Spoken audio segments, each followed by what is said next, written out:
গরুটা ধরেন দিকে আসবে।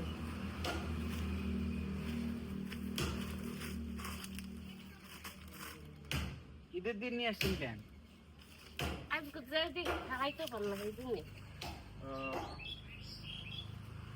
এটাকে খারাপ খারাপ আসছিল কিন্তু দাঁড়াইতে পারলাম তারপর যাই তারপর নামাইছি একটা গাছ খাই। আগে কবে নিয়ে আসছিলেন? আগে আগে 106 জ্বর প্রায়। হ্যাঁ নিম পাতা আর লেবু রস এই খাওয়াইছি বাচ্চা। তোমাদের জন্য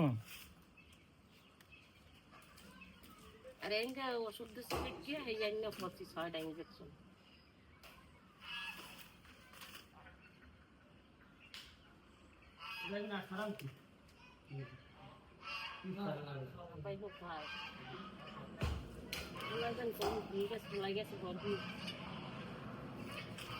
এখন আপনার গরু আজকে হচ্ছে ঈদের দিন। এটা উপজেলা প্রাণী সম্পদ দপ্তর ও ভেটেরিনারি হাসপাতাল তালতলি বরগুনা। তো বর্তমানে এই সমস্ত রোগী খুব বেড়ে গেছে। এটাকে লাম্পি স্কিন ডিজিজ বলা হয়। এটাতে এরকম দেখা যাচ্ছে প্রচুর জ্বর থাকে।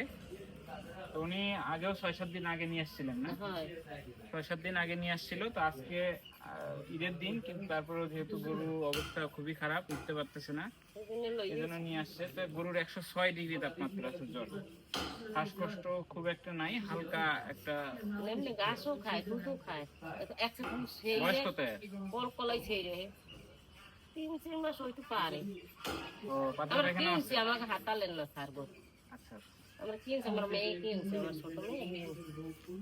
আমরা ছুটির দিনেও সরকারি অফিস বন্ধ, আমাদের এখানে ইমার্জেন্সি সার্ভিস চালু নাই। তারপরেও যেহেতু লোকজন আসতেছে, আমরা মানবতার দৃষ্টিতে দেখতেছি এবং তাদেরকে চিকিৎসা দিচ্ছি।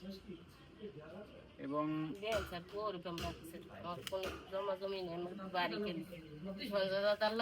দেখা হয়েছে তার হাতে থামাই আমি কথা বলছি। আল্লাহ তার কইছে লইয়ন বড় সারে আছে, বড় সারে আইছে, গরু ধরেন, বড় সারে আইছে। বাড়ির মধ্যে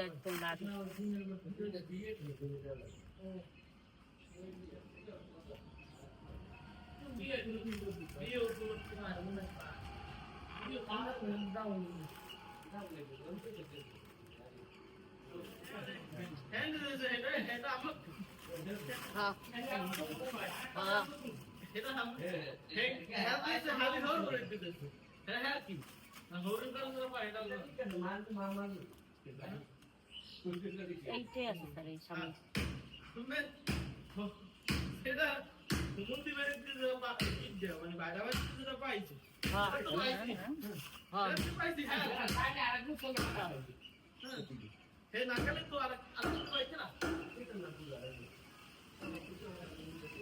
এই গলায় জানি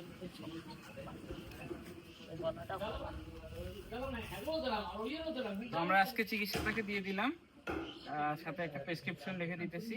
ওইটা আগামী 4-5 দিন ওটা দিয়ে আপনি ইনজেকশন করা লাগবে। হ্যাঁ, সবকিছু লিখে দিচ্ছি। আর যদি কোনো সমস্যা হয় আসেন। আর এই জায়গাগুলোতে এটা সামনে ফেটে যেতে পারে। আমাকে স্যার একটা হইছিল, আমাকে হাতালে বড় কষ্ট দেখেছিল, ফাটলে একটু শুকিয়ে পড়ে গেছে। আচ্ছা, এটা ফেটে যেতে পারে, আবার নাও ফেটতে পারে। আর এর সাথে নিম পাতা খাওয়াবেন আর লেবুর রস খাওয়াবেন। হ্যাঁ, হলুদের গুঁড়া মাঝে মাঝে খাওয়াই দেবেন, ইনশাআল্লাহ। নিম পাতা প্রতিদিন খাওয়াবেন, হলুদের গুঁড়া, আর এই সময় একটু লেবুর রস খাওয়াবেন। লেবুর রস যদি না পান তাহলে যে ভিটামিন সি পাউডার পাওয়া যায় না, সিভিট পাওয়া যায় ট্যাবলেট, সেগুলো খাওয়ালেন দিনে 2 ট্যাবলেট। নাপা লিখে দিতেছি, সেটা ইনজেকশন করবেন। নাপা দিয়ে বেশি জ্বর তো এটাতে কভার করবেন ইনজেকশনটা। আমরা আজকে গুলো করে দিলাম, কালকে থেকে আপনি কিনে ওটা করবেন পারবেন। ঠিক আছে? আমি পারি করতে স্যার, হ্যাঁ আমি নিজেও করতে পারি। এগুলোতে করবেন না, এই জায়গাগুলোতে, এখানে আর এখানে করবেন, এই 2 সাইড। হ্যাঁ। আর ওই যে নিম পাতা খাওয়ানোর সময় জিভা ধরা যাবে, জিভের নিচে ধরবে, নিচে নাকটা যাতে বন্ধ না হয়, জিভা যাতে না ধরবে। ছোট বোতল আছে না, ওই বোতলটা অল্প অল্প করে খাওয়াবেন। আচ্ছা, ঠিক আছে, ধন্যবাদ। আপনার প্রতিক্রিয়া বলেন। ঈদের দিন? স্যার আমি কয় না, আমি তো গরিব মানুষ এককালে, বুঝলেন না? এই যে এই হাসপাতালে নিয়ে এলো, এই যে কাজগুলো করলো, এটা কি ভালো কাজ করলো? ভালো কাজ করছে। হ্যাঁ, হ্যাঁ, তাহলে আজকে যে আমার খুশি যে ডাক্তার বাবু করছে, আমি অনেক অনেক করতাম। ছেলের এই যে মতন রোদের আমি। মধ্যে এই যে মনে আমার এক ছেলে আছে, আমার এক ছেলে স্যার এমনি চাকরি বাকরি করে না, ওই দিন মজুরি কাজ টাজ করে। একটু বিদেশের বিক নিয়ে এবার টাকা পয়সা গরু বছর যাচ্ছিল বেশি, বিদেশ যাইতেছিল ছেলে। স্যার হ্যাঁ, ভাগ্য মনে হয় নাই, এক স্যার পড়ছে মনে হয় দালালে হাতে, তারিখ দেয় খালি, তারিখ দেয় খালি, তারিখ দেয়। তাহলে এই যে এই পশু যে হাসপাতালে নিয়ে আসি। বর্তমানে মাংস কাটা হচ্ছে, আজকে কুরবানির দিন। ঠিক আছে তাহলে, হ্যাঁ যেভাবে বললাম ওইভাবে কাজ করবেন, প্রেসক্রিপশন লিখে দিতেছি আমি, ঠিক আছে? দেন আপনি আমার পোলার মতন। আচ্ছা ঠিক আছে, দোয়া করবেন। আচ্ছা।